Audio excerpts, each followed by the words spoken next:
नमस्कार ईपीएस 95 के पेंशनदार को हमारे चैनल एमआरसी न्यूज़ पर आप सभी का स्वागत करता हूं। ईपीएस 95 के पेंशनदार को कल एक मीटिंग हुई थी अशोक जी राउत साहब के नेतृत्व में।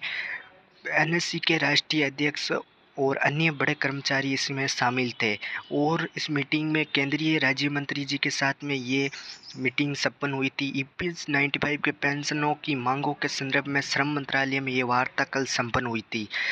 और एनएससी चीफ कमांडर अशोक जी राउत साहब केंद्रीय टीम के साथ दिल्ली भी पहुंचे और श्रम मंत्रालय दिल्ली द्वारा प्राप्त सूचना अनुसार एनएससी चीफ ने अपने 4 सदस्यीय प्रतिनिधिमंडल के साथ श्रम मंत्रालय में शोभा कंदराले जी के साथ पेंशनों की मांगों पर विस्तारपूर्वक चर्चा की थी। माननीय मंत्री महोदय ने बताया कि एनएससी कर्नाटक के प्रतिनिधि हम मिल चुके हैं और विस्तारपूर्वक चर्चा भी कर चुके हैं। एनएससी प्रतिनिधि मंडल की ओर से मांगों से संबंधित तथ्यों पर आधारित दस्तावेज भी शामिल किए गए। प्रतिनिधि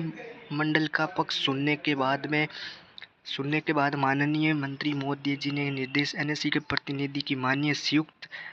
सचिव श्रम जी के माननीय अफसर के साथ विस्तारपूर्वक सकारात्मक चर्चा संपन्न हुई। अशोक जी राउत जी द्वारा भेजे गए यह श्रम मंत्रालय से मिनिमम पेंशन में वृद्धि हुई मेडिकल सुविधा दोनों प्रस्तावों को एलएम मंजूर करवाने हेतु कार्रवाई करने हेतु ये निवेदन किया गया और माननीय मंत्री शोभा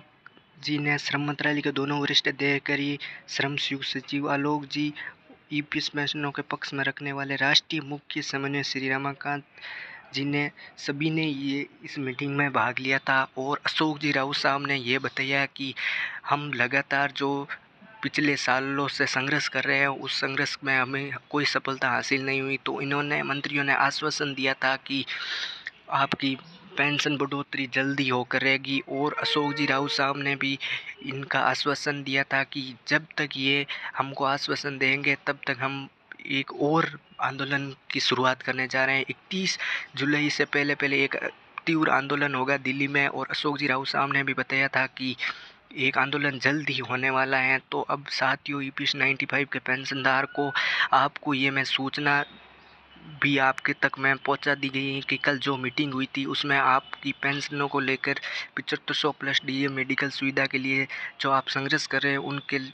बीच वार्तालाप की गई और अन्य बड़े कर्मचारी भी शामिल थे। उन्होंने आश्वासन दे दिया था और अशोक जी राउत साहब मीडिया से रूबरू भी हुए थे। उन्होंने मीडिया से कहा कि पेंशन की बढ़ोतरी लेकर हम लगातार संघर्ष कर रहे हैं और मीडिया बंधु ने भी जो सवाल पूछे उसमें अशोक जी राउत साहब ने बताया कि हम और हमारी टीम मजबूत है और लगातार संघर्ष कर रहे हैं, आगे भी ये संघर्ष जारी रहेगा। तो आप निश्चित ही रहे पेंशनदार को आपकी पेंशन बढ़ोतरी होकर रहेगी। तो मिलते हैं नेक्स्ट वीडियो में, जब तक जय हिंद जय भारत।